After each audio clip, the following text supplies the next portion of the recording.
Bonsoir, bien-aimés dans le Seigneur Jésus-Christ. Et bonjour, cela dépend de l'endroit où vous m'écoutez, où vous me suivez. Selon le décalage horaire que nous pouvons avoir, pour tous ceux qui ont la grâce de nous suivre à travers donc les réseaux sociaux, YouTube, Facebook, WhatsApp et on va dire aujourd'hui, bientôt sur Instagram aussi. Alors je disais que la grâce et la paix de notre Seigneur Jésus-Christ vous soient abondamment multipliées. Alors nous sommes à notre troisième session, bien aimé, sur la nouvelle naissance que nous avions anticipé, cet enseignement que nous avions anticipé par rapport à la thématique de la volonté de Dieu et les différentes expressions. Et nous avions donc pris ce sous-thème, on va dire en passant déjà pour ceux-là qui nous suivent, c'est un sous-thème de la grande thématique sur la volonté de Dieu, ces différentes expressions. Et donc, vu que nous avions jugé opportun de donner la possibilité à tout le monde aussi d'accepter le Seigneur Jésus-Christ, c'est pourquoi que nous avons amené cet enseignement un peu en avant de tous les autres enseignements, comme je l'ai déjà expliqué. Alors, bien aimés, nous étions arrivés la dernière fois à démontrer ce que c'est que la nouvelle naissance, et nous avions donné beaucoup d'explications en ce qui concerne la naissance de l'esprit, et nous avions dit que ça n'était pas à confondre avec la naissance biologique, qui était la naissance donc selon la volonté de la chair, selon la volonté de l'homme, et selon même, n'est-ce pas, les liens du sang. Cela, c'était donc la volonté charnelle. Et nous avions dit que la volonté, n'est-ce pas, la nouvelle naissance, était selon la volonté de Dieu, selon le passage de Jean, le chapitre 1er, les versets 12 jusqu'au verset 13 que nous avions donné. Donc, c'était une naissance que nous avions dit, n'est-ce pas, qui était selon la volonté de Dieu. Et donc, c'était donc la naissance de l'esprit. Et nous avions dit que c'était la régénération. Je crois que nous avions dépassé un peu plus tous ces caps-là. Et nous en sommes arrivés effectivement à démontrer que de la même façon que nous naissons plutôt à partir de la sémence humaine. Dieu a donné la capacité à l'homme, n'est-ce pas, de par sa sémence de procréer. Ça veut dire que cette sémence-là qui est déposée, on va dire, chez une femme, cette sémence-là est véhiculée par une puissance, n'est-ce pas, une puissance que Dieu a contenue dans la sémence qui fait en sorte que quand elle est déposée, elle peut ainsi enclencher le processus de la procréation. Alors, je vous ai fait notifier aussi, je vous ai fait remarquer que, bien sûr qu'il y a aussi des personnes qui ont des sémences, mais qui malheureusement ne produisent pas, malheureusement n'emmènent pas à procréer. Ce n'est pas que Dieu les a créés ainsi. Il y a eu certainement des perturbations. Ça peut être le fait peut-être du péché qui est allé corrompre le gène. Vous savez que le péché emmène la mort. Ça peut être donc l'ennemi qui s'est insurgé. Pas ça peut être, c'est l'ennemi parce que Dieu n'a pas créé les gens inféconds. Dieu nous a tous créés féconds. Souvenez-vous, quand il a créé Adam et Ève, il leur a dit « Soyez féconds ». D'après le passage de la Genèse, le chapitre 1er, quand vous prenez à partir du verset 27, 28 jusqu'au verset 29, Dieu leur dit « Soyez féconds, multipliez et remplissez la terre ». Donc, c'était une instruction de Dieu, et déjà même, cette parole de Dieu bien-aimé était une information qu'il a donnée déjà, bien-aimé, à Adam et Ève. C'était une bénédiction qui donc les condamnait, bien-aimé, à procréer. Alors, c'est ainsi que donc, depuis Adam et Ève, ils nous ont transmis donc le gène de la procréation. Ce qui fait que désormais, quand un homme et une femme, bien-aimés, vont ensemble ou s'accouplent et que l'homme dépose sa sémence donc, si elle procrée, ça veut dire que sa sémence contient une puissance. Il y a la sémence, mais il y a la puissance qui est contenue dans la sémence qui, n'est-ce pas, emmène, bien aimé, à la procréation. Ainsi donc, les hommes peuvent donner des espèces qui sont identiques à eux-mêmes à cause de la sémence qui est en eux, mais aussi de la puissance que cette sémence, bien-aimé, contient. Mais pourtant, il y en a d'autres qui ont des sémences, mais qui n'arrivent pas à procréer. Du fait de la corruption, certainement, de la sémence, et du fait aussi de l'action de l'ennemi. C'est ce que je voudrais que vous compreniez. Alors, de la même façon, parallèlement à cela, le Seigneur montre aussi qu'en lui, n'est-ce pas, Dieu montre qu'en Dieu, pour que nous soyons nés de Dieu, il nous faut aussi une sémence. Cette fois-ci, la sémence de Dieu, c'est la parole de Dieu. Et cette sémence-là, la Bible dit qu'elle est incorruptible. Selon le passage que nous avions lu de 1 Pierre, le chapitre 1er, le verset 3. C'est une sémence incorruptible. Et la Bible dit par ailleurs que nous avions été, n'est-ce pas, bien-aimés, régénérés par la sémence incorruptible et vivante de Dieu.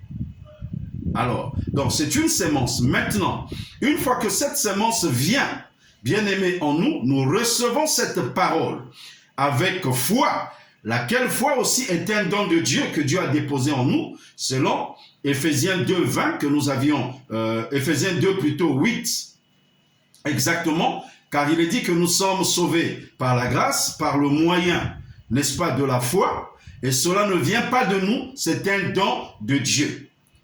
Et cette foi-là, selon Romains 10, 17, nous avions aussi dit que cette foi-là, bien-aimé, vient de ce qu'on entend. Et ce qu'on entend vient de la parole de Christ. Donc, si cette foi vient de ce qu'on entend, et ce qu'on entend vient de la parole de Christ, et cela sous-entend que la foi en question est un don de Dieu, puisque la foi vient de la parole de Christ. Donc, c'est Christ qui nous donne la foi.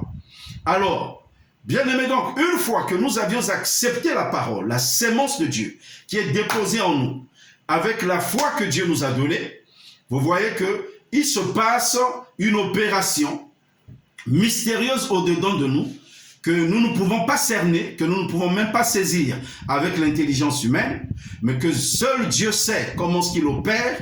Ah bon? Eh bien, cela nous emmène, bien-aimés, à manifester l'identité en Dieu. Cela nous emmène donc, bien-aimés, à être régénérés dans notre esprit. C'est ce que j'étais en train de vous dire la dernière fois. Donc, c'est la sémence incorruptible de Dieu. Et cette sémence de Dieu, je vous ai dit qui est la parole de Dieu, elle vient effectivement avec la puissance, avec la capacité de nous régénérer ou de régénérer notre esprit qui était déjà séparé de Dieu. Évidemment, quand nous avons péché, nous avions démontré que notre esprit était séparé de Dieu. Qu'est-ce à dire que notre esprit était séparé de Dieu? Ça veut tout simplement dire que notre esprit ne pouvait plus rentrer en communion avec Dieu. Il ne pouvait plus plutôt rentrer en contact avec Dieu. Il ne pouvait plus recevoir les choses de Dieu. C'est pas que l'esprit ne fonctionnait plus, mais il fonctionnait en dehors de Dieu. Il pouvait fonctionner avec d'autres entités spirituelles. L'esprit étant là en place, mais il pouvait fonctionner soit avec l'esprit du diable, il pouvait fonctionner avec l'esprit des démons, avec l'esprit des sorciers, ainsi de suite. Mais en tout cas, avec Dieu, il avait été coupé pour la bonne et simple raison que, bien aimé, quand l'homme a péché depuis le jardin d'Éden, la Bible déclare que l'homme s'est séparé de Dieu, puisque Dieu a déclaré, il a prononcé, bien aimé, un verdict. Avant même que l'homme ne pêche, Dieu a prévenu l'homme, il a dit, le jour où tu mangeras de l'arbre de la connaissance du bien et du mal, eh bien, ce jour-là, tu mourras. En d'autres termes, le jour où tu me désobéiras, tu mourras. Et c'est ce qui s'est passé. Donc, l'homme est mort. Tout de suite, on n'a pas vu l'homme mourir de par son corps physique. Mais pourtant, l'homme a été séparé de Dieu de par, bien aimé, son esprit. Et nous remarquons que Dieu va prendre la décision de le chasser même du jardin d'Éden, parce que tout de suite, l'homme va perdre la gloire, bien aimé, qui le couvrait, la gloire de Dieu. Et quand il pêche, il perd cette gloire. C'est pourquoi le livre de Romains, le chapitre 3, le verset 23, eh bien, nous dira que car tous sont péchés et ils sont privés de la gloire de Dieu. Nous parlons un peu du péché d'Adam et du péché de Ève, parce qu'ils avaient péché. Et nous aussi, qui avons hérité du péché d'Adam Autrefois aussi, nous avions péché. Pas du même péché certainement d'Abraham, mais plutôt d'Adam. Pas de la même transgression qu'Adam a eu à accomplir, mais nous avions péché parce que nous étions tributaires aussi du gène de péché en nous. Et désormais, chacun de nous, quand il naît, même les enfants quand ils naissent avec le gène du péché qui les pousse à pécher. Et donc, de ce point de vue, tant qu'ils n'ont pas accepté le Seigneur Jésus-Christ, ils sont privés de la gloire de Dieu que Adam et Ève avaient avant même la chute du péché. La Bible dit que Dieu parcourait le jardin d'Éden. Bien-aimés, ils entendaient la voix de Dieu avant qu'ils ne chutent, avant qu'ils ne pêchent. Ils étaient en communion donc avec Dieu. Ils ne se rendaient même pas compte qu'ils étaient nus. Ça veut dire qu'ils étaient vêtus, bien-aimés, d'un vêtement de gloire. Et quand le péché arrive, le péché fait en sorte que ce vêtement de gloire, bien-aimé, est ôté. Même la sainteté qu'ils avaient, bien-aimés, ils la perdent. Ne perdez pas de vue, évidemment, que quand Dieu va créer l'homme et la femme, après avoir fini de créer, Dieu va quand même prononcer, bien-aimé, j'allais presque dire un discours de satisfaction. Dieu va dire que tout était bon, et même tout était très bon. Ça veut dire que tout était à la perfection. Donc Adam et Ève, dans l'état, on va dire de la création avant la chute, bien-aimés, ils avaient été créés parfaits, c'est-à-dire parfaits en sainteté, parfaits, bien-aimés, en gloire.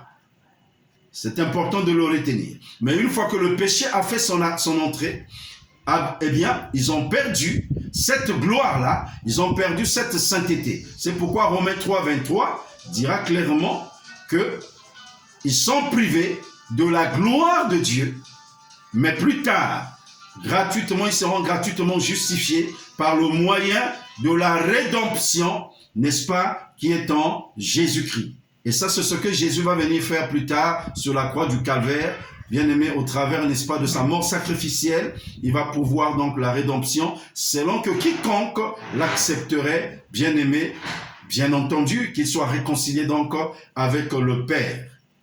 Alors, je ne sais pas si le résumé est clair, mais je pense vraiment, bien aimé, avoir ramassé un peu ce que nous avions dit la dernière fois, peut-être même avoir ajouté. Mais j'aimerais quand même préciser quelque chose au sujet de la sémence.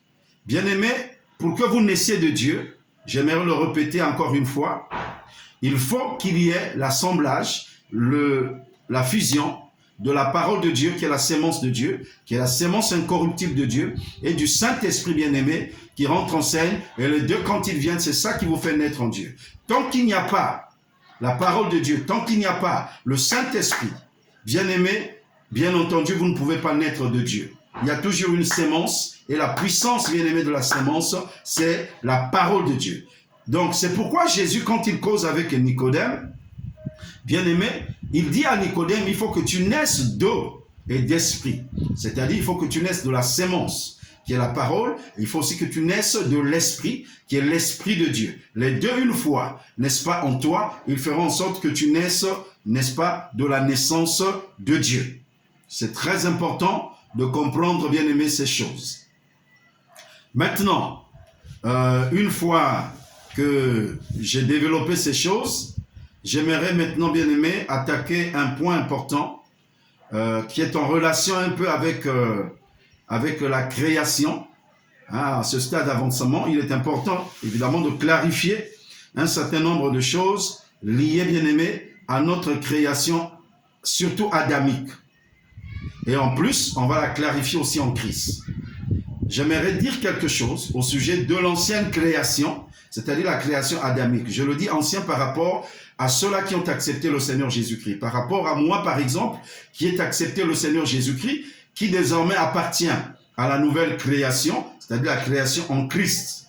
Mais j'aimerais quand même qu'on parle, tant soit peu, de l'ancienne création ou de la création adamique, qu'on regarde un peu ce qui s'est passé pour que nous essayions de comprendre au mieux la création en Christ.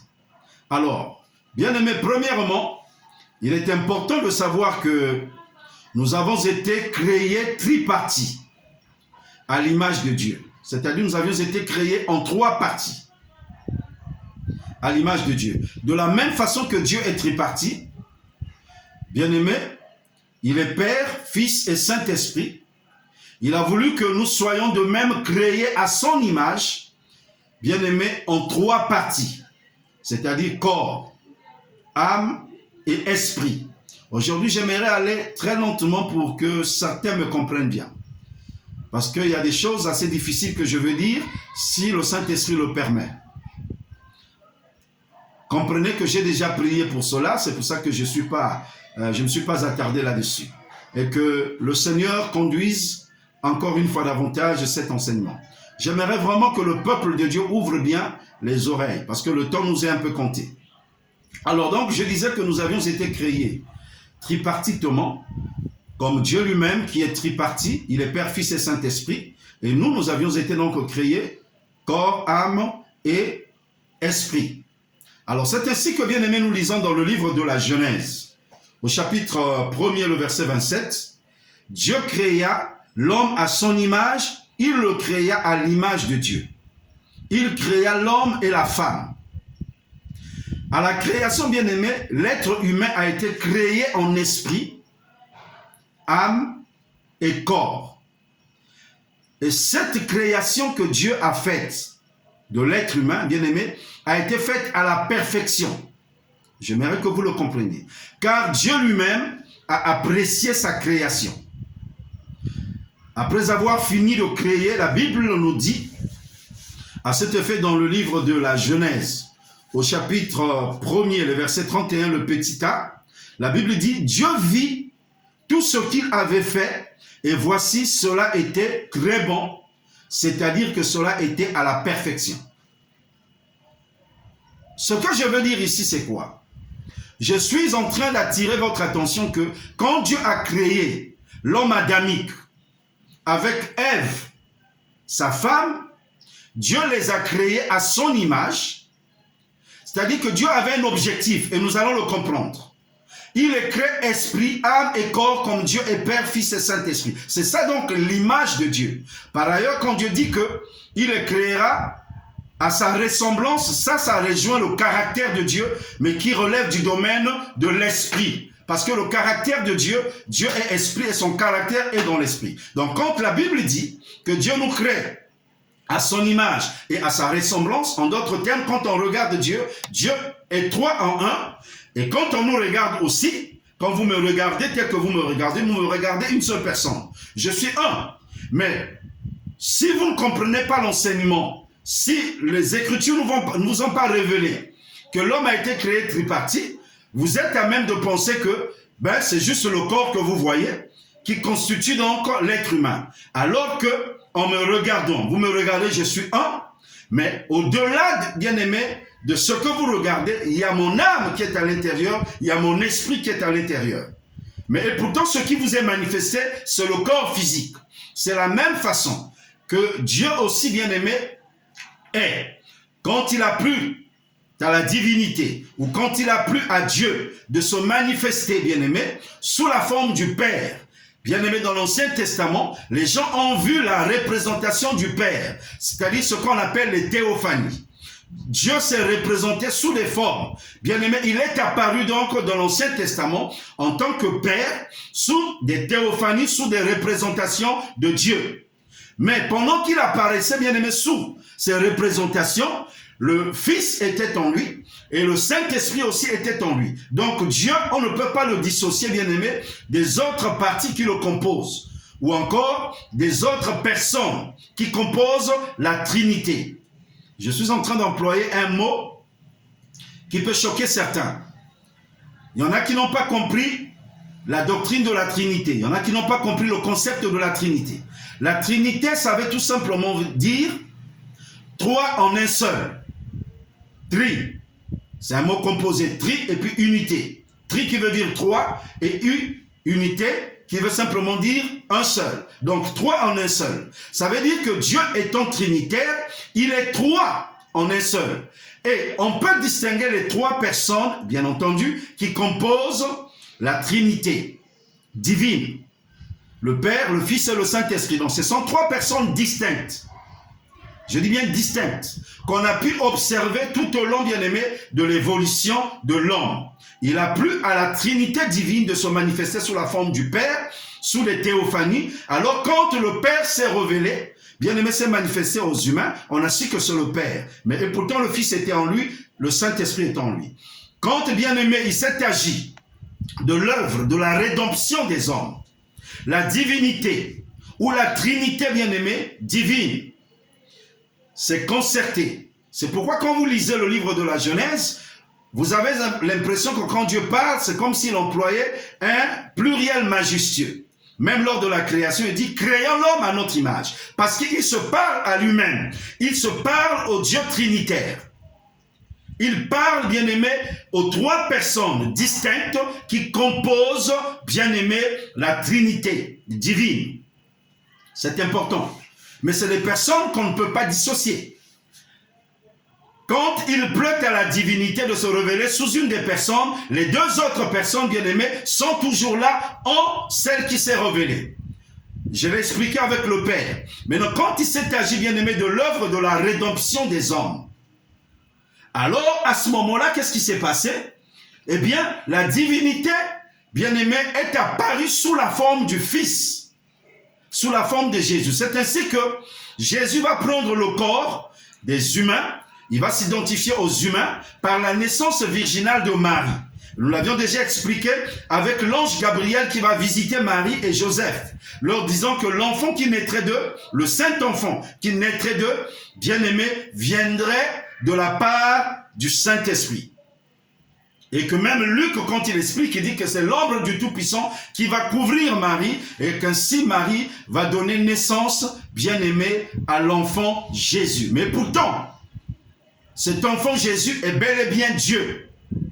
Ésaïe 9, les versets 5 jusqu'au verset, les versets 1er jusqu'au verset 5 nous expliquent bel et bien la naissance virginale de Jésus. Puisque Ésaïe, en tant que prophète bien-aimé, ayant vécu 8 siècles avant Jésus, bien-aimé, a vu avec l'œil prophétique la naissance, bien-aimé, de cet enfant Jésus.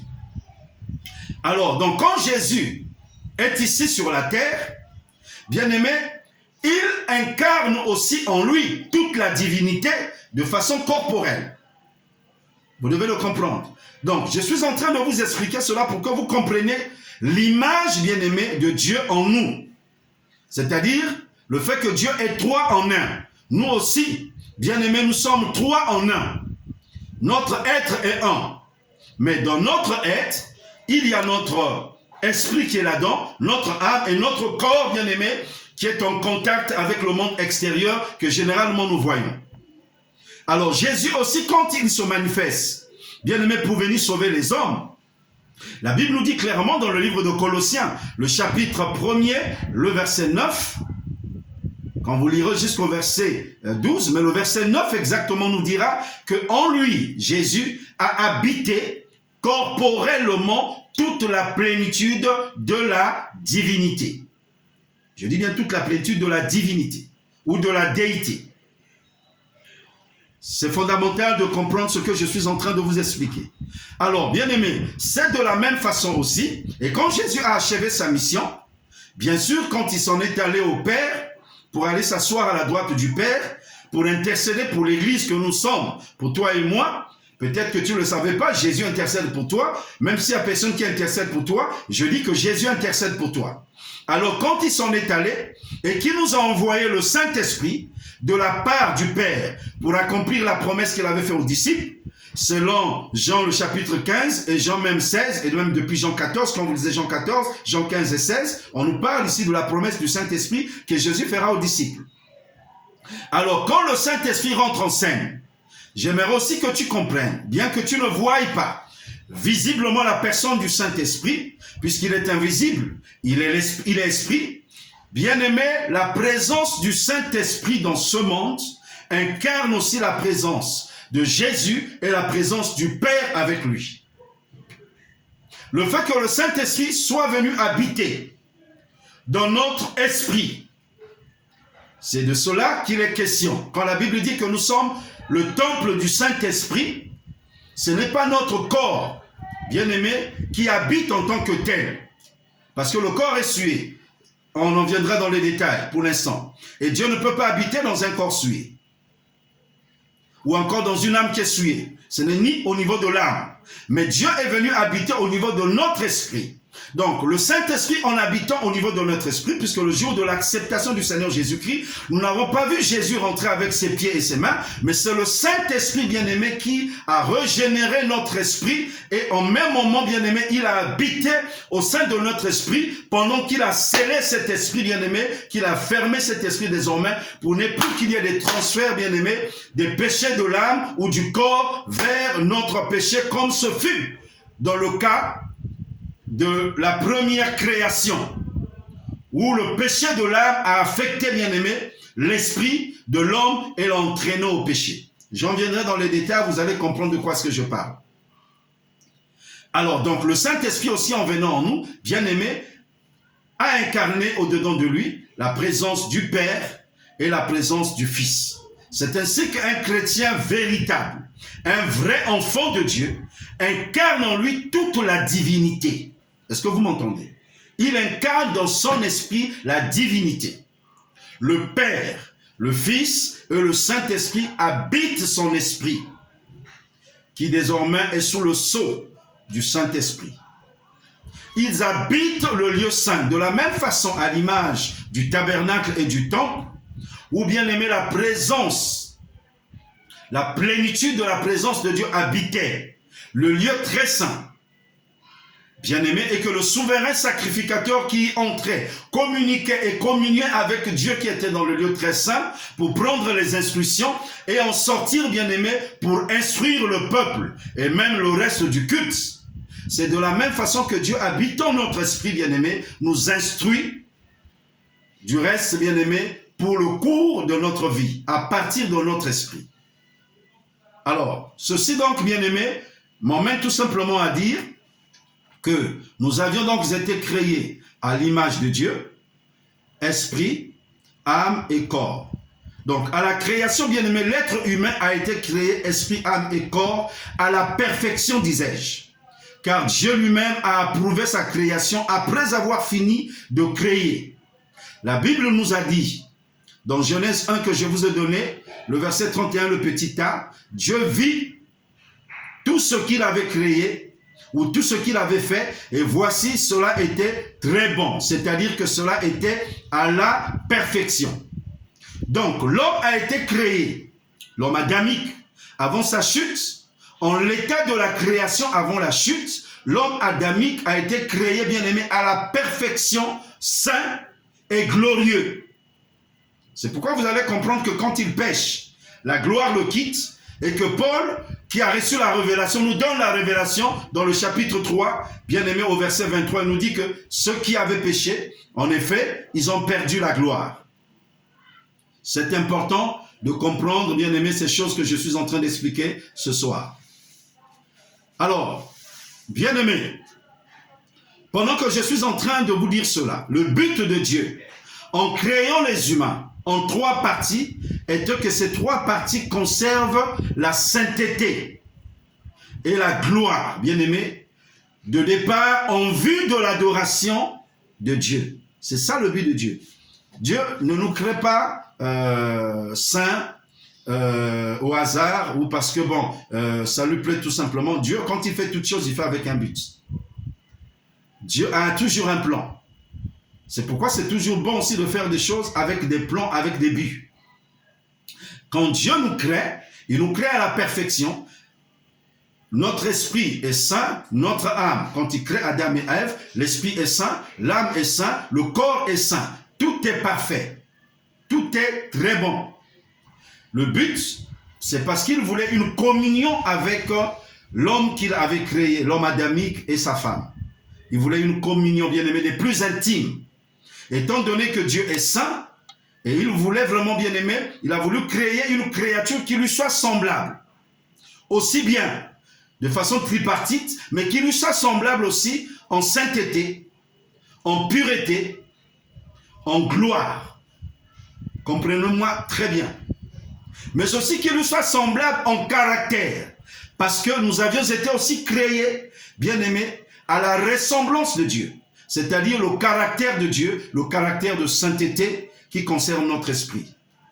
C'est fondamental. Donc ça, c'était donc le but de Dieu, bien-aimé, quand il nous crée,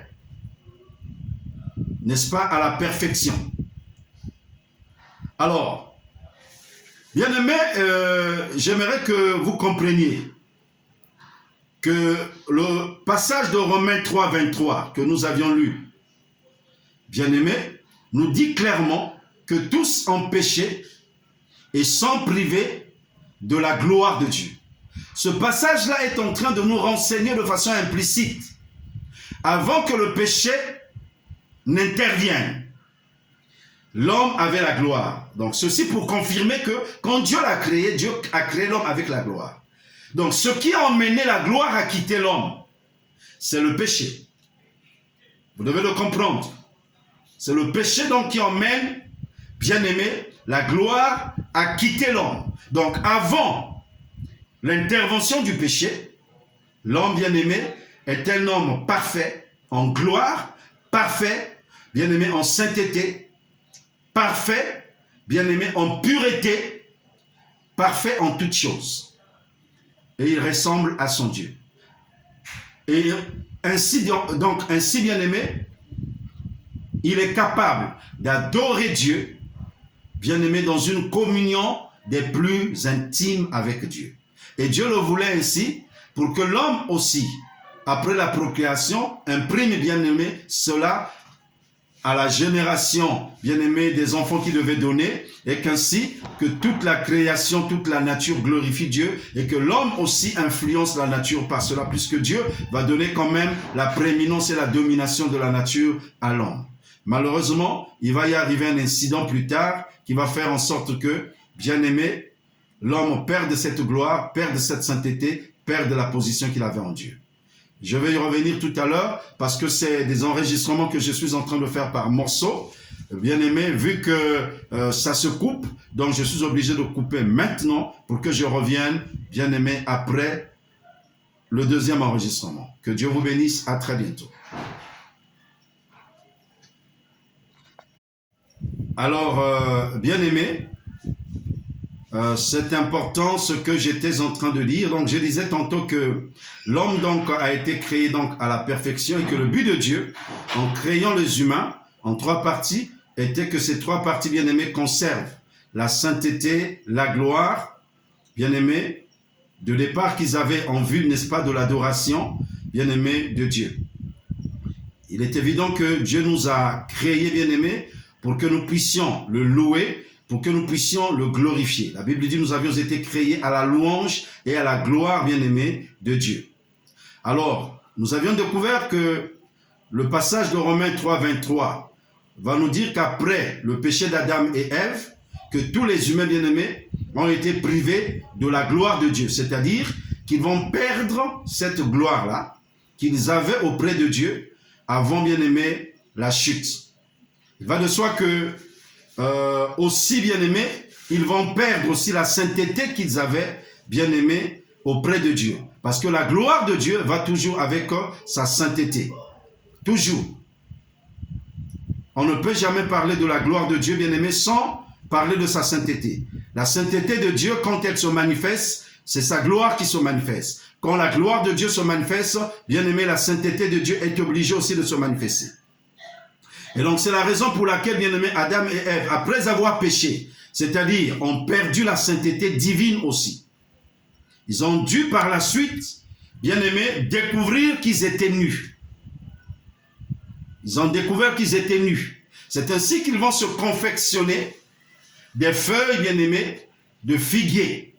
Tout simplement parce qu'ils avaient perdu le vêtement de gloire qui était sur eux, ce vêtement de gloire, bien-aimé, qui les protégeait, ce vêtement de gloire qui leur donnait même, bien-aimé, de ne pas se rendre compte de l'état de nudité dans lequel ils étaient. C'est très important de le comprendre. Et ainsi, quand ils vont se mettre donc les feuilles de figue, ou de figuier plutôt, ils vont chercher à cacher leur nudité. Selon Genèse 3, les versets 6 à 10, hein, si vous lisez les passages, vous allez vous rendre compte qu'ils vont se cacher, même que la voix de Dieu va se mettre à nouveau à parcourir le jardin. Dieu va se mettre à appeler Adam et la Bible dit que Adam, en entendant la voix de Dieu, est allé se cacher. Et Dieu lui dit, lui il répond même à Dieu quand Dieu l'appelle. Il répond à Dieu, il dit, j'ai entendu ta voix et je me suis caché, j'ai eu peur. Et Dieu donc de lui poser la question, est-ce que finalement tu as mangé du fruit de l'arbre que je t'avais interdit de manger? Et c'est là où il va commencer à jeter la responsabilité sur Ève, sa femme, en disant que la femme que tu as mise auprès de moi, c'est celle qui m'a donné, n'est-ce pas, à manger de ce fruit-là. Comme si il était en train de blâmer Dieu de façon implicite. Et vous connaissez l'histoire par la suite. Alors, bien aimés, j'aimerais que vous réalisez que quand donc ils vont pécher, la gloire les quitte, à ce moment-là, bien aimés, ils sont disgraciés, c'est-à-dire ils sont rejetés comme par Dieu. Par eux-mêmes d'ailleurs. Ce sont eux-mêmes, bien-aimés, qui se sont mal comportés. Et comme Dieu ne peut pas cohabiter avec le péché, Dieu, à ce moment-là, ne pouvant plus cohabiter avec chacun d'eux, qu'est-ce qui va se passer? La Bible dit que Dieu va se mettre donc à les chasser, bien-aimés, du jardin d'Éden. Et quand Dieu va les chasser du jardin d'Éden, Dieu va prendre même la précaution de mettre un ange, un chérubin, pour protéger le jardin d'Éden, pour ne plus qu'il vienne à nouveau bien-aimé dans le jardin d'Éden. Alors, vous comprenez que c'est à partir de ce moment-là qu'on parle de la chute de l'homme. Alors, qu'est-ce qui s'est passé? C'est ça que je voulais ici expliquer, parce que j'aimerais vraiment que nous comprenions ce qui s'est passé là. Ce qui s'est passé, c'est que après le péché d'Adam et Ève, vous savez que dans Genèse 2, les versets 16 à 17, Dieu a donné une instruction à l'homme. Il a dit, je vais lire, l'Éternel, Dieu donna cet ordre à l'homme. Tu pourras manger de tous les arbres du jardin, mais tu ne mangeras pas de l'arbre de la connaissance du bien et du mal, car le jour où tu en mangeras, tu mourras. Vous savez que la parole de Dieu a force de loi. Quand Dieu a dit quelque chose, ça veut dire que la chose s'accomplira et s'accomplira certainement. Dieu avait donné l'instruction. Il lui a dit, ne touchez pas, ne mangez pas à l'arbre de la connaissance du bien et du mal. Parce que le jour où vous en mangerez, vous allez mourir. Et il va se passer quelque chose. Le serpent va rentrer en scène. Et la Bible nous dit que le serpent étant le plus rusé en ce temps, il était le plus rusé de tous les animaux que l'Éternel Dieu avait créés. Et il est venu voir donc Ève, qui probablement était éloignée de son époux. Il a proposé à Ève, bien-aimé, un discours pour faire douter Ève, bien-aimé, par rapport à la parole de Dieu. Et il a commencé donc à discourir avec Ève, jusqu'à montrer à Ève que Dieu avait menti. Il dira même à Ève plutôt, Dieu sait que le jour où vous mangerez de cet arbre, vos yeux s'ouvriront et vous serez comme de Dieu.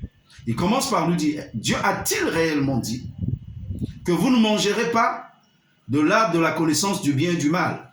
Ève a répondu, bien que n'ayant pas bien restitué le contexte, mais je crois que la pensée était là. Elle a répondu, elle a dit, Dieu a dit que vous n'en mangerez pas, vous n'y toucherez même pas. Car le jour où vous mangerez, où vous toucherez de cet arbre, je suis en train juste de paraphraser, ce jour-là, on mourra si on touche. Ève donc a répondu quand même. Mais nous voyons que le serpent est allé jusqu'à faire douter Ève et il a réussi. Je vous emmène à quelque chose. Quand le serpent est en train de parler à Ève, jusque-là, Ève est sainte. Ève est parfaite. En sainteté, elle est parfaite en gloire, elle est parfaite, bien-aimée, selon le verdict de Dieu, jusque-là, parce qu'elle n'a pas encore péché. Maintenant, il y a une chose que j'aimerais que vous reteniez.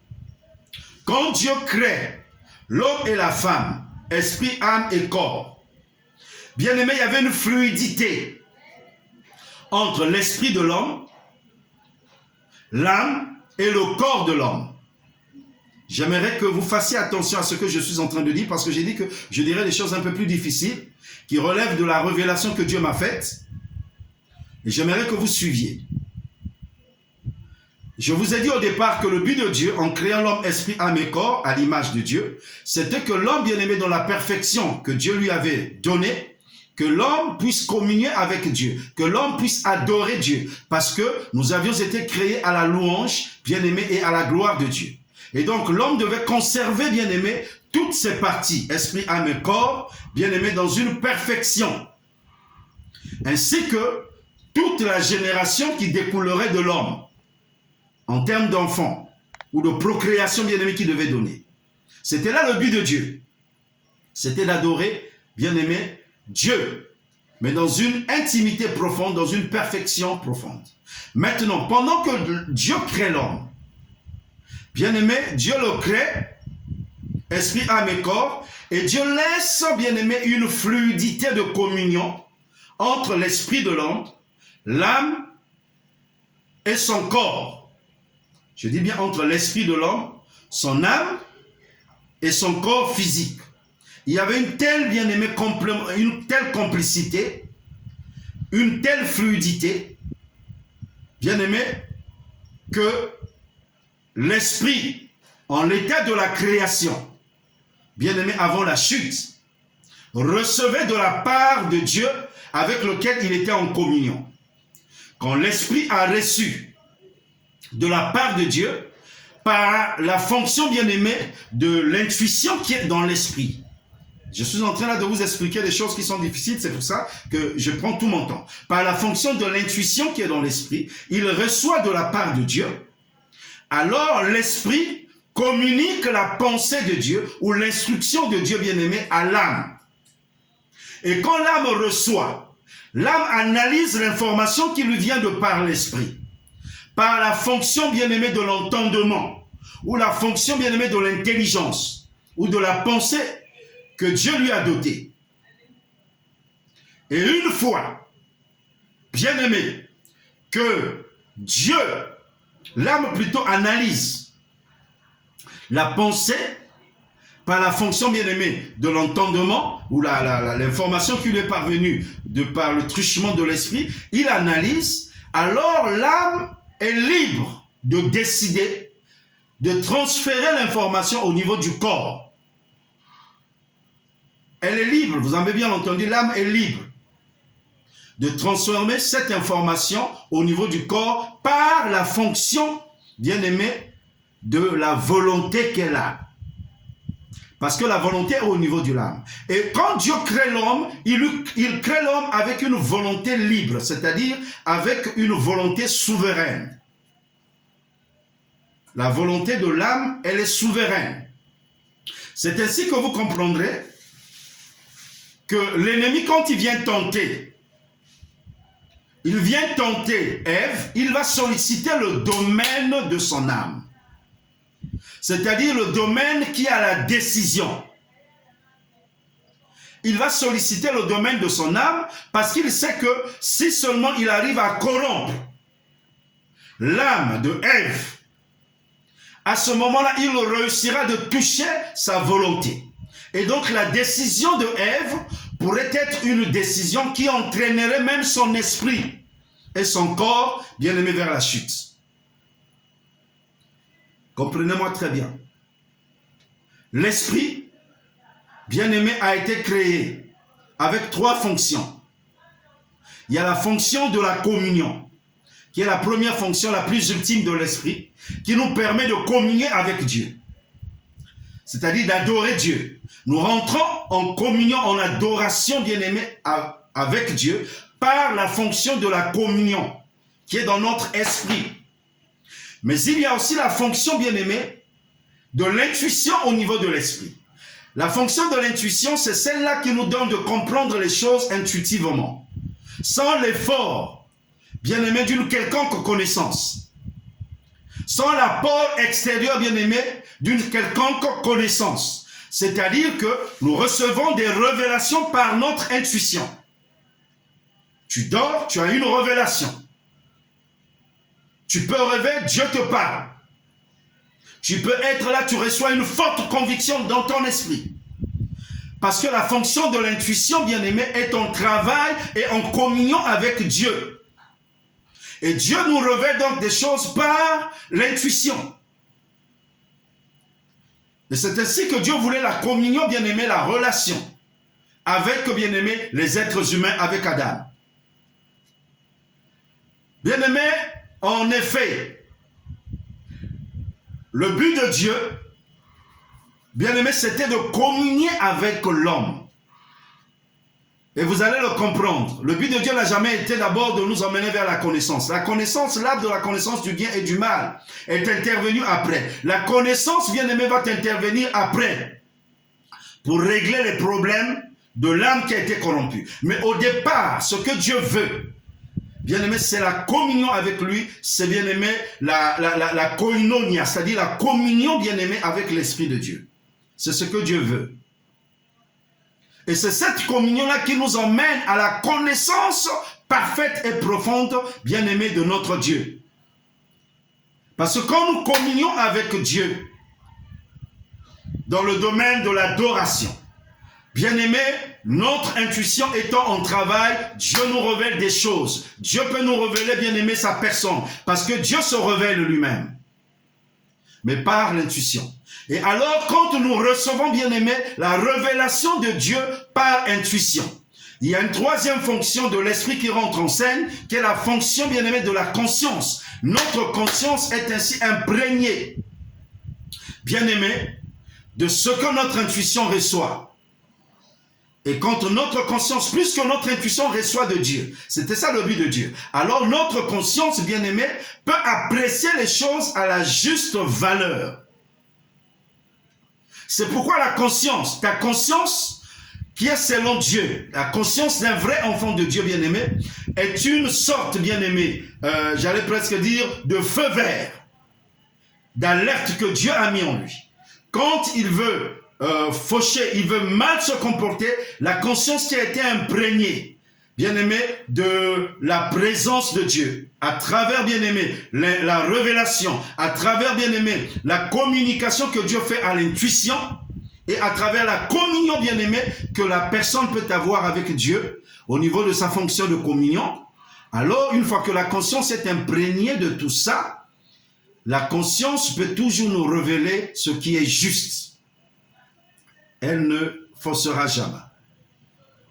Parce qu'elle juge, selon bien-aimé, l'Esprit de Dieu.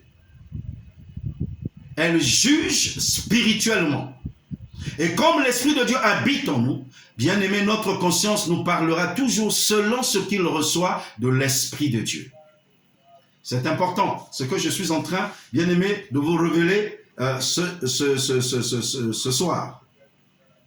Et alors, la conscience, elle, finalement, une fois qu'elle nous avertit, c'est à ce moment que nous pouvons prendre des bonnes décisions. C'est à ce moment-là, bien-aimé, que la conscience peut nous donner des instructions, que nous pouvons recevoir des instructions, ou encore que nous pouvons analyser certaines choses parce que la conscience ayant reçu déjà, bien-aimé, par la fonction de l'intuition, ce que Dieu veut. Ça peut paraître, je ne sais pas si vous me saisissez, mais je ne voudrais pas semer de la confusion dans votre esprit, je voudrais que vous compreniez. Alors, quand nous recevons les instructions de la part de Dieu, nous les recevons par l'intuition. Et la conscience, bien-aimée, de l'esprit nous aide tout simplement à analyser certaines choses et, bien-aimé, à évacuer ce qui n'est pas de Dieu parce que la conscience est imprégnée de la présence de Dieu. Alors, les instructions que nous recevons par intuition, qui viennent de Dieu, quelquefois nous les transmettons, pas quelquefois, donc nous sommes à même, en l'état, bien-aimé, de la création, bien-aimé, avant la chute, Dieu voulait que ces instructions que l'homme adamique devait recevoir, qu'il les transmette donc à son âme. Et une fois que l'âme, bien-aimée, au parfum des instructions venant de la part de Dieu, l'âme aussi a trois fonctions. Trois fonctions. Il y a la fonction, bien-aimée, de l'entendement ou la fonction de l'intelligence ou de la pensée. Il y a la fonction de la volition ou de la volonté. Et il y a la fonction des émotions ou des sentiments. C'est pour ça qu'on dit souvent que l'âme est le siège des émotions, l'âme est le siège des sentiments. Mais c'est aussi le siège de la volonté. C'est aussi le siège de l'entendement. C'est aussi le siège, bien-aimé, du raisonnement, de l'intelligence. C'est pourquoi c'est le domaine de l'âme qu'il faut traiter plus tard. Et je vais vous le faire comprendre, scripturalement parlant, c'est le domaine de l'âme qu'il faut traiter plus tard, une fois que l'esprit a été sauvé. Une fois que notre esprit a été régénéré et bien-aimé, scellé, et il ne pêche plus. Mais l'âme, certes, a reçu la rédemption sur la croix, c'est-à-dire que Jésus a déjà pourvu au pardon éternel de tout l'être. Mais seulement l'âme n'a jamais été changée. Et le corps n'a jamais été changé. C'est pourquoi l'âme pêche. Parce que le péché a été condamné dans la chair, c'est-à-dire dans le corps et dans l'âme. Et vous allez me dire pourquoi. Je dis probablement par la grâce de Dieu selon la révélation que j'ai reçue, parce que c'est l'âme qui a entraîné l'esprit bien-aimé à pécher, de par la décision délibérée qu'elle a eu à prendre. Vous allez cerner où est-ce que je veux en venir. Parce que jusque-là, peut-être que vous ne me saisissez pas, vous allez dire, mais où est-ce qu'il nous emmène avec tout ça? Non, je vais vous emmener jusqu'à comprendre que, en l'état bien-aimé de la création avant le péché, le fonctionnement de l'être humain était parfait.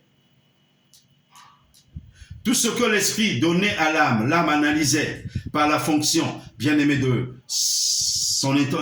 par la fonction de son intelligence ou de son entendement ou du raisonnement, l'âme analysait, et une fois que l'âme avait fini l'analyse, bien-aimé, la volonté prenait le relais pour décider si, bien-aimé, les instructions de l'esprit devaient être acheminées au niveau du corps. C'est pourquoi, bien-aimé, l'homme a été créé souverainement, a été créé avec une volonté souveraine. C'est-à-dire que Dieu l'a doté d'une capacité de décider, de choisir, qui est libre. Dieu n'a pas créé l'homme comme un automate. Et ce qui fait de l'homme qu'il est une personnalité bien distinguable, c'est parce que l'homme est doté d'une âme. C'est-à-dire qu'il a la volonté de décider délibérément. Dieu n'a pas soumis les hommes. Et ça, pourquoi Dieu ne l'a pas fait? Parce que Dieu est amour. Et l'amour n'oblige pas. Dieu n'a pas créé l'homme comme étant un automate. Dieu aurait pu créer l'homme, un automate, et l'infuser, l'influencer, l'imposer sa volonté. Mais or, l'amour de Dieu bien-aimé, consiste à nous laisser libres de notre choix. Et c'est le choix aussi qui détermine notre amour en fonction de Dieu. Dieu nous a aimés, bien-aimés, de façon libre. Mais nous aussi, nous devons être amenés à aimer Dieu de façon libre. Mais sauf que le premier choix d'Adam et Ève, bien-aimés, a été un choix qui a été orienté vers ce que Dieu a interdit. Parce que l'ennemi est venu à commencer à subjuguer, bien-aimé, la pensée, le domaine de l'âme. Alors, pendant que l'ennemi donc, excusez-moi, va se mettre donc à parlementer, à discourir avec Ève, lui disant que Dieu a-t-il réellement dit que si vous mangez de cet arbre-là, vous mourrez, et que Ève va répondre. L'ennemi va l'emmener jusqu'à réaliser que Dieu était menteur, ce qui est un mensonge d'ailleurs de l'ennemi, puisqu'il va jusqu'à lui dire, Dieu sait que si vous en mangez, ou le jour que vous en mangerez, vos yeux là s'ouvriront.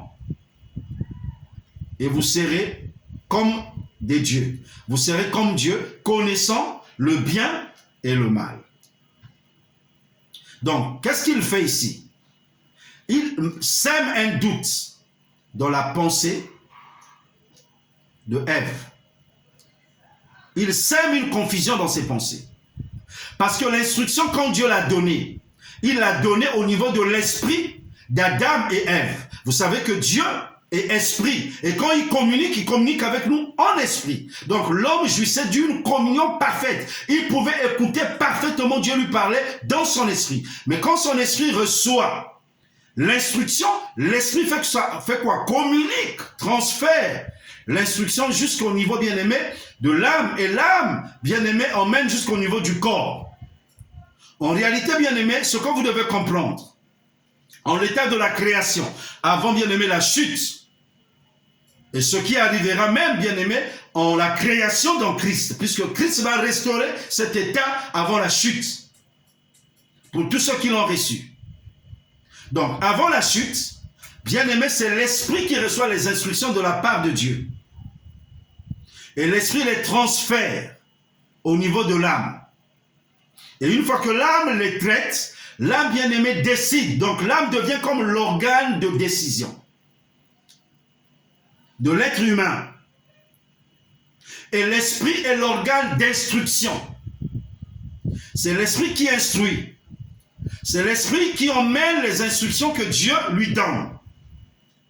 Mais l'âme, en tant qu'organe de décision, puisqu'il est capable de décider, il est libre de dire non à l'esprit, elle est libre aussi de dire non à la chair. Donc l'âme se trouve comme en train de faire le pont, le trait d'union entre ce qui vient de l'esprit et ce qui vient du corps, je voulais dire.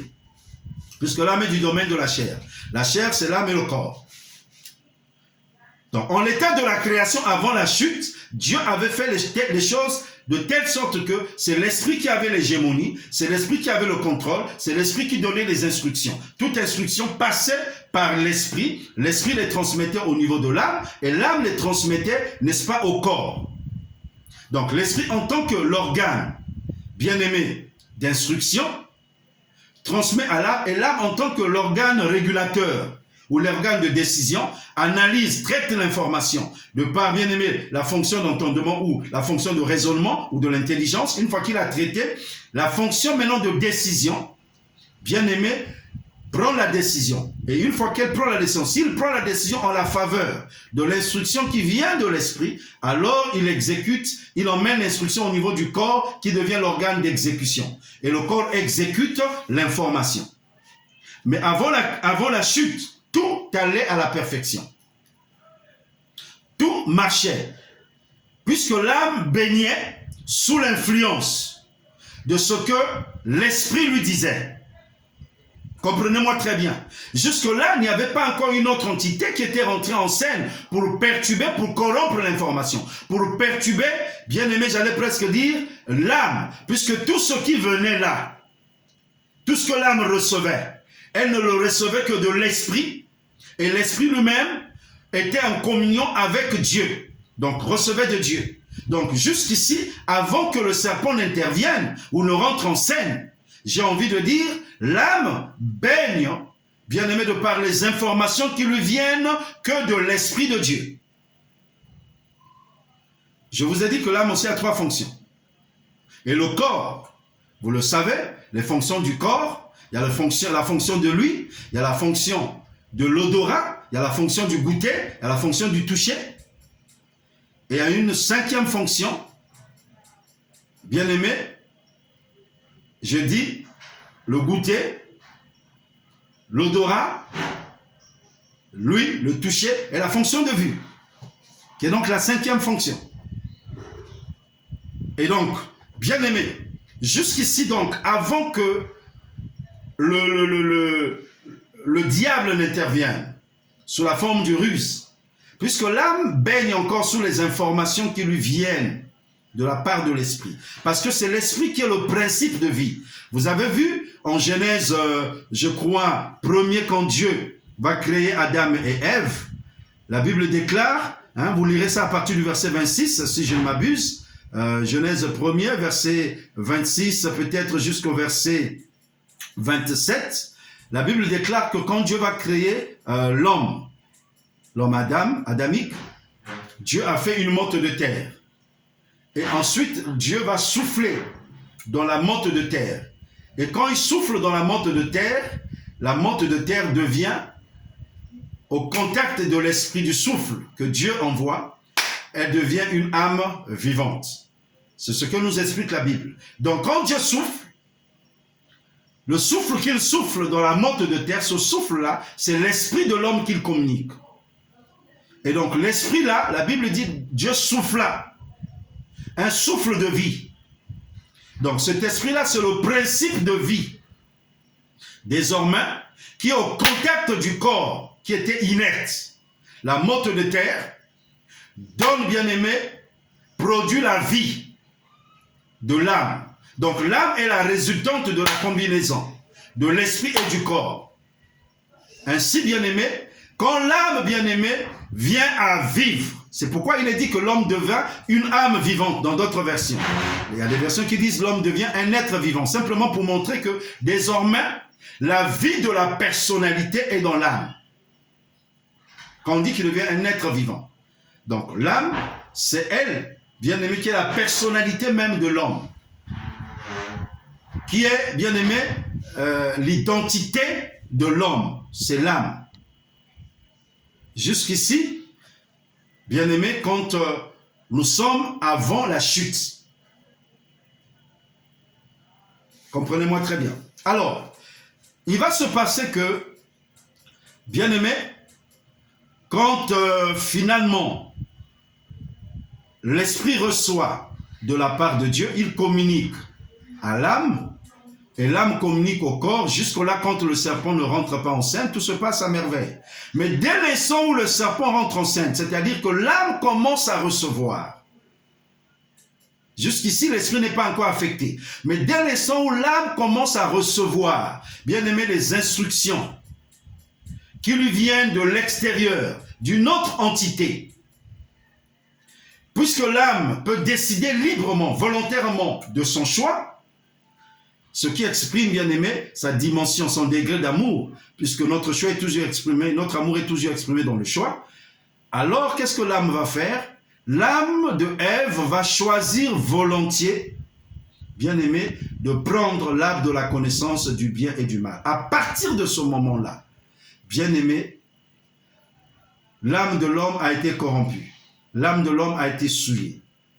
L'âme de l'homme a emmené le péché, puisque ce que Adam et Ève vont devoir faire, bien aimé, c'est une transgression à la parole que Dieu leur a donnée. Et c'est là où le péché, bien aimé, devient la transgression de la loi de Dieu, ou la transgression de la parole de Dieu. Il transgresse, et comme la parole de Dieu, bien aimé, est certaine, la mort s'ensuit. Et la mort qui va s'en suivre, ce n'est pas la mort physique, malheureusement, c'est la mort de l'esprit. Qu'est-ce qui va se passer? Comme il y avait une fluidité entre l'âme et l'esprit, je vous ai dit que les informations partaient de part et d'autre. En l'état de la création avant, bien aimé, la chute, l'esprit pouvait communiquer à l'âme, bien que l'esprit était, bien aimé, l'organe d'instruction qui recevait de la part de Dieu, communiquait à l'âme. L'âme, bien aimé, dans sa décision, était libre, soit de véhiculer l'information au corps, mais le corps aussi, dans ses désirs et dans ses besoins, pouvait aussi, bien aimé, remonter les besoins à l'esprit via son âme. Et l'âme aussi pouvait ne pas les faire remonter. Mais en l'état, bien aimé, de la perfection ou de la création avant la chute, tout était en train de fonctionner à merveille, à la perfection. Jusqu'à ce que le diable rentre en scène, corrompt, bien aimé, l'information au niveau de l'âme. Et je vous ai fait remarquer que le diable n'est pas allé toucher à autre chose qu'au domaine de l'âme. D'abord, il a suscité la convoitise de l'âme. Vous savez que le domaine des émotions, des sentiments, de la convoitise, c'est le domaine de l'âme. Je vous ai dit que la troisième fonction de l'âme, c'était la fonction, bien aimé, des sentiments, des émotions. Donc, il va commencer, bien-aimé, à éveiller, à corrompre les sentiments, bien-aimés, les désirs de Ève, en lui miroitant, bien-aimé, ce qui était devant elle, en lui disant effectivement avec une fausse information. Et donc, bien-aimé, c'est l'information qui va corrompre. C'est pourquoi nous devons, bien-aimé, examiner ce que nous recevons comme information, ce que nous recevons comme parole. Est-ce que nous recevons la parole de Dieu, qui est bien aimé pur, qui est bien aimé une parole incorruptible, qui est capable de véhiculer la vie de Dieu, la semence incorruptible et la vie de Dieu. Est-ce que nous recevons la parole de Dieu ou est-ce que nous recevons, bien aimé, autre chose que la parole de Dieu capable de nous corrompre? C'est pourquoi le combat, il est au niveau de l'âme maintenant. Une fois que nous allons être sauvés dans notre esprit, Dieu est obligé de nous demander, bien aimé, de transformer, de renouveler notre intelligence. Voilà, vous comprenez? Parce que le diable a corrompu l'intelligence. Et aussi longtemps que l'homme a vécu loin de Dieu, bien aimé, dans une intelligence corrompue, cette intelligence s'est constituée, cette corruption s'est constituée en bastion, en forteresse. C'est pourquoi il faut la puissance de Dieu. Il faut des armes spirituelles, bien-aimés, pour détruire ces forteresses qui se sont érigées au niveau de notre âme, au niveau de notre entendement, et pour nous libérer.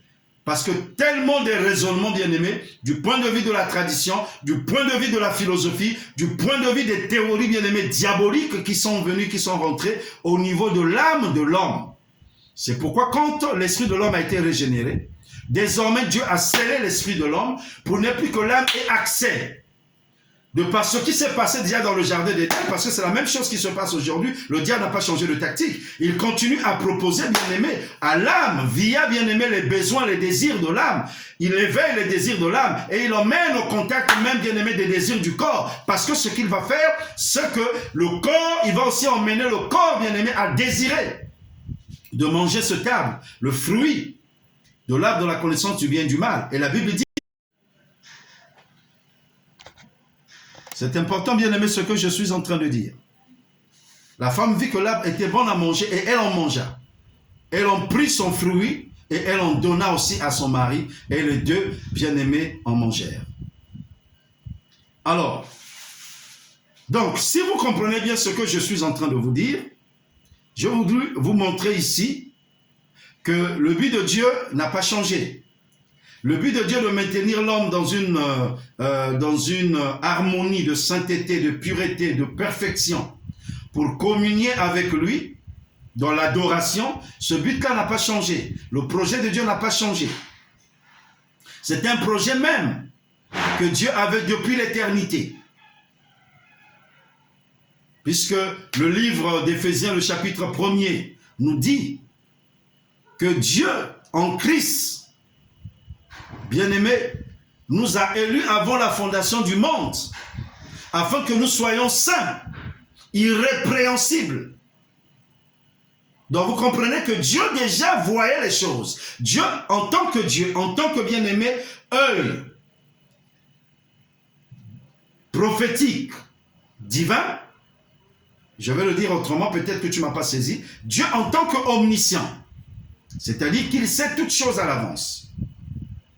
Et ayant l'œil prophétique divin, parce que c'est le plus grand prophète qui soit de tous les temps, avait déjà bien aimé regarder tout le cours des événements. Depuis l'éternité, il avait bien aimé transcender même les temps. Il a regardé ce qui se passerait dans le jardin d'Éden et il avait pourvu déjà au plan de rachat. C'est pourquoi la Bible dit que Christ a été même immolé avant la fondation du monde. Jésus savait bien aimer sa mission, qu'il viendrait sur la terre pour le rachat. Alors quand Dieu a regardé bien aimé que dans le plan qu'il avait bien aimé déballé de la création de l'homme à la perfection, que le diable est venu pour corrompre ce plan, en emmenant l'homme bien-aimé à désobéir à partir de son âme, à partir des désirs de son âme et du corps, et qu'il a entraîné, malheureusement avec lui, tout l'être bien-aimé à pécher. C'est-à-dire, à ce moment-là, l'esprit va pécher, puisque quand il mange, c'est quand même tout l'être qui communie. Donc l'esprit aussi pêche, l'âme pêche et le corps pêche. Et c'est ce qui fait que Dieu est obligé de se séparer donc de l'homme. Et désormais, à partir de ce moment-là, l'esprit de Dieu, de l'homme, perd la sensibilité qu'il avait de rentrer en communion avec Dieu. Ce n'est pas que l'esprit est mort au sens où l'esprit ne fonctionne plus. Quand on dit que l'esprit est mort, ça veut dire que c'est séparé de Dieu. L'esprit ne peut plus appréhender les choses de Dieu, ne peut plus comprendre les choses de Dieu, ne peut plus saisir Dieu, n'a plus la même sensibilité. On n'a plus la sensibilité de Dieu. Et Dieu ne peut plus communier avec l'homme. Et quand l'esprit, donc, bien-aimé, perd cela, ça veut dire qu'il se sépare de Dieu. Dieu est obligé de chasser Adam et Ève du jardin d'Éden et il plaçait des chérubins protecteurs, bien-aimés, vers l'orient du jardin d'Éden, pour ne pas que l'homme bien-aimé revienne par ce chemin et cherche à nouveau à venir toucher à l'arbre de la connaissance du bien et du mal et qu'il Non, Allah plutôt de la vie éternelle et qu'il ne vive éternellement, mais avec le péché en lui.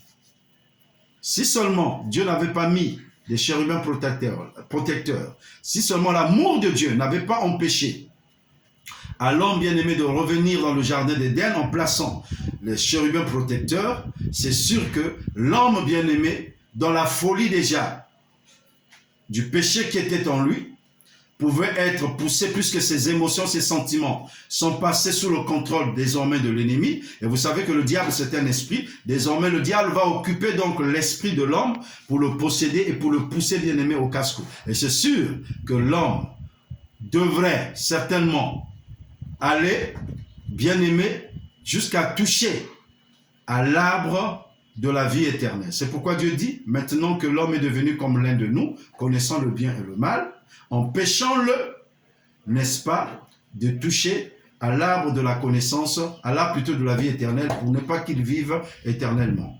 À ce moment-là, s'il avait mangé, il vivrait donc éternellement, bien-aimé, avec le péché. Et le plan donc de la rédemption n'aurait pas, bien-aimé, son effet, n'aurait pas, bien-aimé, sa raison d'être pour l'homme. Et c'est encore l'amour de Dieu qui fait que l'homme, bien-aimé, va être chassé du jardin d'Éden pour l'empêcher, cette fois-ci, de toucher à l'arbre de la vie éternelle, puisque ayant déjà le péché dans sa vie. C'est ainsi que Dieu va prévoir le plan de la rédemption en Christ. Le problème de Dieu, c'est de régler maintenant le problème du péché qui est dans l'homme. Désormais, le péché a touché l'esprit de l'homme, le péché a touché l'âme de l'homme, le péché a touché le corps. C'est ce qu'il faut comprendre. Et donc, le péché donc étant là, et le péché, bien évidemment, va s'amplifier.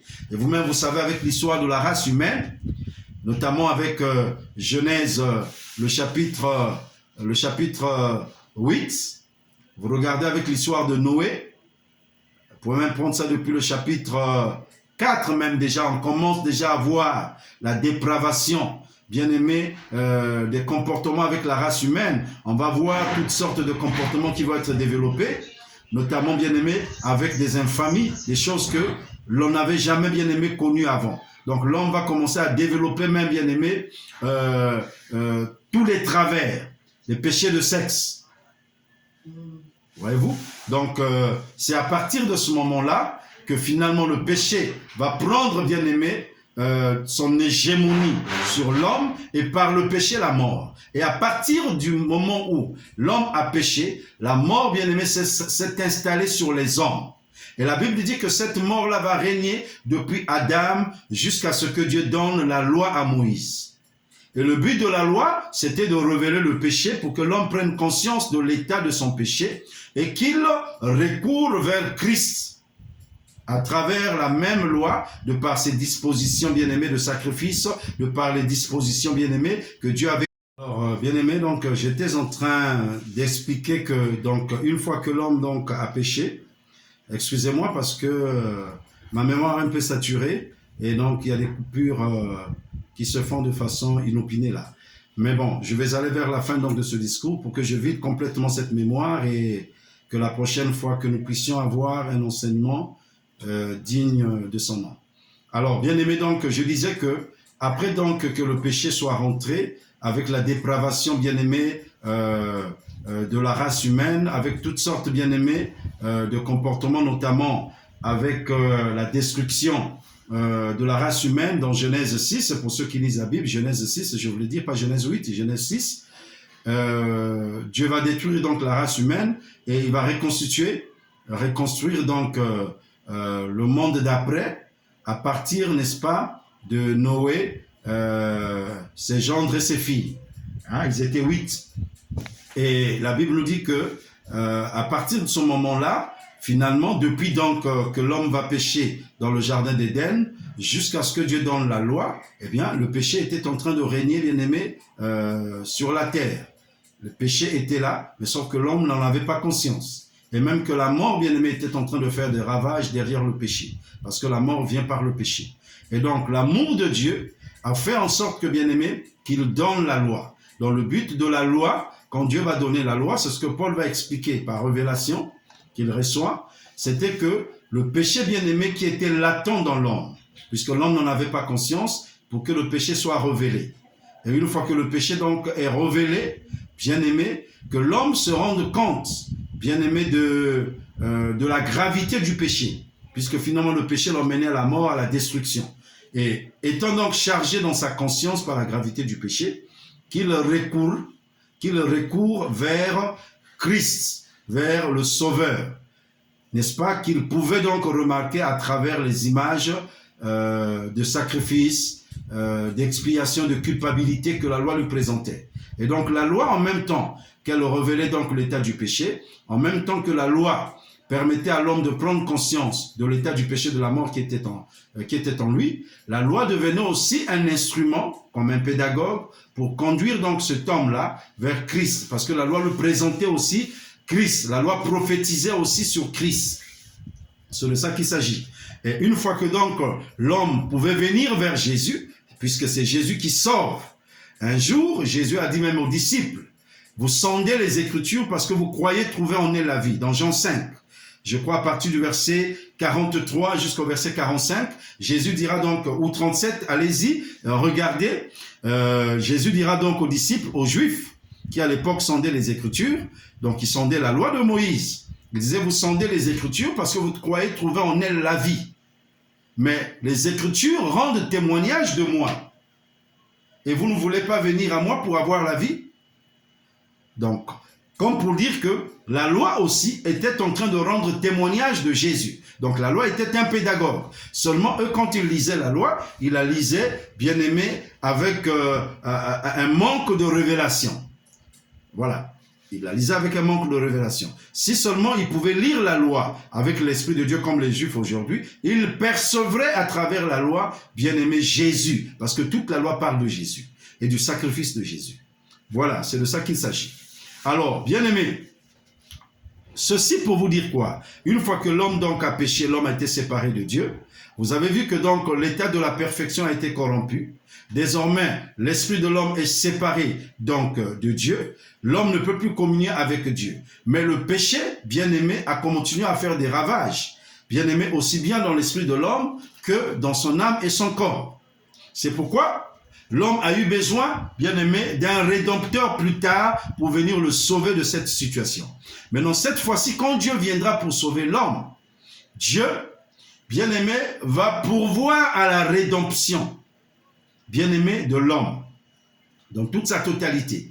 Il va pourvoir, je dis bien, à la rédemption de l'esprit de l'homme, de l'âme et du corps. Et d'ailleurs même, Dieu va faire l'expiation, bien aimé, du péché de l'homme à partir de l'âme de Christ. Vous devez le comprendre. C'est à partir de l'âme de Jésus que l'expiation du péché de l'homme va se faire. La Bible dit dans le livre de Lévitique, le chapitre 17, le verset 11, « Car l'âme de la chair est dans le sang. Je vous l'ai donné sur l'autel, dit Dieu, afin qu'il servît d'expiation pour vos péchés. Car c'est par l'âme que le sang fait l'expiation. » Donc, comme c'est l'âme qui avait péché, c'est l'âme qui a entraîné l'esprit. Et le corps, bien aimé, a péché dans le jardin d'Éden parce que c'est l'âme qui avait été sollicité. Bien aimé, il ne pouvait pas en être autrement. Quand Dieu vient, bien aimé, Jésus est obligé aussi de subir, bien aimé, au niveau de son âme. Et l'expiation, bien aimé, de nos péchés va être faite par l'âme de Jésus. En réalité, c'est l'âme qui expie à travers le sang qui gicle à la croix, à travers le sang qui coule à la croix. Quand la Bible dit que sans effusion de sang, il n'y a point de pardon de péché, en réalité, bien aimé, cette effusion de sang-là, bien aimé, c'est à partir de l'âme que Dieu pardonne, l'âme de Jésus. C'est pourquoi Jésus, avant même, bien aimé, la croix, a dû, bien aimé, agonir à Gethsémani. Il a dû, bien aimé, lutter à Gethsémani. Parce que son âme, bien aimé, était, bien aimé, tourmentée depuis Gethsémani. L'âme devrait souffrir. Parce que c'est l'âme du premier Adam, bien aimé, qui a péché. On va dire, l'homme adamique et sa femme, c'est l'âme qui a eu à pécher. C'est pourquoi à Gethsémani déjà, Jésus était en train, bien aimé, déjà de vivre les affres, bien aimé, oui, de la croix, les affres de la mort. Et son âme était en train de lutter. Son âme était en travail, dit la Bible. Son âme était en train, bien aimé, de lutter contre la volonté de Dieu. Je vous ai déjà démontré que tout ce qui vient de l'âme, bien-aimé, est contraire à la volonté de l'esprit par la suite. La volonté de l'âme est contraire souvent à la volonté de l'esprit. C'est pourquoi Dieu voulait que tout vienne de l'esprit. Mais l'âme peut décider délibérément. Je vous ai déjà démontré que, oui, tout ce qui vient de l'âme est contraire à l'esprit. Mais ça ne veut pas dire forcément que tout ce que l'âme produit est péché. Cela ne veut pas forcément dire que tout ce que l'âme produit est péché. La preuve, c'est que Jésus a habité dans un corps. Bien-aimé, il avait une âme, mais il habitait dans un corps, bien-aimé, de péché, mais sans péché. Il s'est identifié à un corps de péché, mais il n'a pas péché. Bien sûr que Jésus était tenté dans son corps. Bien sûr, bien-aimé, que le corps lui a suscité des tribulations. Mais la Bible dit qu'il n'a jamais péché. Bien sûr que l'âme de Jésus, bien-aimé, voulait l'emmener à s'opposer aussi à la volonté de Dieu. À Gethsémani, bien-aimé, quand il voit venir la mort, bien-aimé, à laquelle il devait, bien-aimé, normalement s'adonner sur la croix, son âme est obligé, bien-aimé, de refouler cette mort. Nous voyons Jésus quand même en train de prier à Gethsémani. L'histoire nous est contée. Lisez la Bible. Et la Bible nous dit clairement que Jésus a prié le Père. Il a dit, toutefois, il a prié le Père, s'il n'était pas possible que la coupe, bien-aimé, oui, de la mort qu'il devait subir sur la croix, puisse passer. Mais toutefois, bien-aimé, il s'est ressaisi. Il a fait confiance à l'Esprit. Il a donné libre cours à l'esprit. Il n'a pas, bien aimé, laissé libre cours à la volonté de l'âme de primer sur lui. Il a marché selon l'esprit. Voilà. Et il a cédé, bien aimé, à la volonté de Dieu qui était la volonté de l'esprit. Il a dit toutefois, pas ma volonté, autrement dit la volonté de l'âme. Pas la décision de l'âme, mais que ta volonté soit faite. C'est de ça qu'il s'agit, bien aimé. Il est important de comprendre ces choses. Donc, Jésus a vaincu les désirs de l'âme. C'est ainsi que, bien-aimé, il est venu en chair pour nous montrer qu'il est possible, bien-aimé, en vivant en tant qu'enfant de Dieu, de vaincre aussi les désirs de l'âme et les désirs du corps. Mais à ce moment-là, il faut marcher selon l'esprit. C'est important de le comprendre. Alors, une fois que donc l'homme a été séparé de Dieu de par son esprit, bien-aimé, il a eu donc besoin d'un sauveur qui devait arriver pour faire la rédemption à la croix.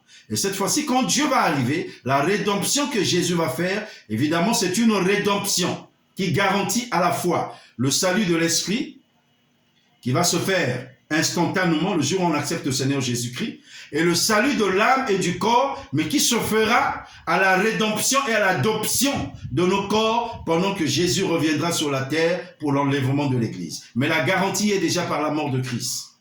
C'est ce que je voulais que tu dises. Donc pour l'instant, l'âme, le corps, nous avions la garantie, et cette garantie est dans notre esprit. Et dans notre esprit. L'esprit a été changé. Quand je dis changer, l'esprit a été recréé, c'est ce qu'il faut comprendre. L'esprit a été recréé. Et notre esprit désormais, bien-aimé, regorge les bénéfices de la rédemption. Regorge les garanties de la rédemption, bien-aimé, de notre âme et de notre corps. Mais pour l'instant, l'âme et le corps, bien-aimé, n'ont pas encore été changés. Ils n'ont pas encore été recréés. C'est ce que ça veut dire. Mais ils ont déjà, bien-aimé, les garanties, les prémices, les arts, bien-aimé, en eux, au niveau de l'esprit, de notre esprit. Ils ont déjà les garanties que il arrivera un jour où la rédemption, ils seront dotés. Il y aura la rédemption plutôt du corps, et il y aura la rédemption, bien-aimée, n'est-ce pas, de notre âme. Et à ce moment-là, nous pourrons rentrer dans le ciel. Donc, désormais en Christ, l'esprit de l'homme qui a été recréé, cette fois-ci, Dieu l'a scellé. C'est ainsi que la Bible dira, dans le livre d'Éphésiens, le chapitre 1er, le verset 13, en Jésus, nous avons aussi, après avoir entendu la parole de la vérité, l'évangile de notre salut. En lui, nous avions cru et nous avons été scellés du Saint-Esprit qui avait été promis. Avant, Dieu n'avait pas scellé l'esprit de l'homme, il y avait une fluidité. Mais cette fois-ci, en Jésus, dès que Dieu nous a créés saints en Jésus, à la même perfection que Adam et Ève avaient, bien aimé, il a créé notre esprit saint, en perfection, en gloire et en sainteté. Mais il a scellé cet esprit, il a fermé comme dans un enclos pour ne plus que, bien aimé, cet esprit pêche, puisque l'ennemi vient toujours proposer à notre âme. Désormais, le problème, c'est au niveau de l'âme. Et c'est pourquoi nous devons amener l'âme à la compréhension de l'esprit. puisque notre esprit communie avec l'Esprit de Dieu, désormais ce que l'Esprit de Dieu nous communique, nous devons le communiquer à l'âme pour que l'âme soit réformatée à l'image de notre esprit. Pour que l'âme, bien-aimée, oui, soit transformée. Bien-aimé, c'est de ça que Paul parle dans le livre de Romains au chapitre 12, les 2 premiers versets, où il dit « Soyez transformés par le renouvellement de l'intelligence, ne vous conformez pas au siècle présent, mais soyez transformés par le renouvellement de l'intelligence. » C'est de cela qu'il parle. Alors, bien-aimé, par faute un peu